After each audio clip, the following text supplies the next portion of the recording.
ரமணன் எத்தனையோ பாடல்களை சொல்லி இருக்கின்றார். ஒரு முக்கியமான தருணத்துல பாட்டு எழுதுறதுக்கு சினிமா டைரக்டர் ஒரு சிச்சுவேஷன் கொடுத்தா என்ன சார் செய்வார் ஒரு ஆளு? என்ன சிச்சுவேஷன் தெரியுமா? மகாபாரத போரிலே அர்ஜுனன் காண்டீபத்தை கீழே போட்டுட்டான்.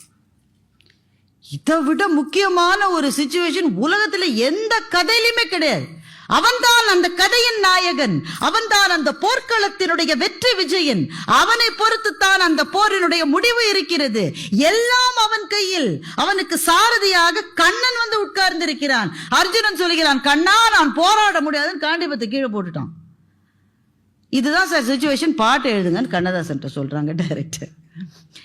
சார் என்ன சார் நியாயம்? கண்ணன் 18 அத்தியாயங்களில் கீதையை சொன்னார். கண்ணதாசனுக்கு அந்த பாடலுக்கு கொடுக்கப்பட்ட நேரம் ஒரு 2 நிமிஷத்துல வர பாட்டில் எழுதுங்கன்றான். ஒரு நியாயமே இல்லையே சாமி இதுல. கண்ணதாசன் எழுதுகிறார், மரணத்தை எண்ணி கலங்கிடும் விஜயா, மரணத்தின் தன்மை சொல்வேன் கேள். மானுடர் ஆன்மா மரணமெய்தாது மறுபடி பிறக்கும். மேனியை கொல்வாய், மேனியை கொல்வாய், வீரத்தில் அதுவும் ஒன்று.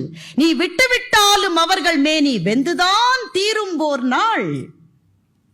என்னை அறிந்தாய், எல்லா உயிரும் எனதென்றும் அறிந்து கொண்டாய். கண்ணன் மனது கல் மனதென்றோ காண்டீபம் நழுவ விட்டாய்.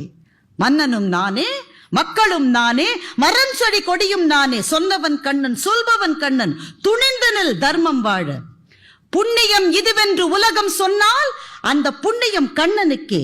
போற்றுவார் போற்றலும், தூற்றுவார் தூற்றலும் போகட்டும் கண்ணனுக்கே.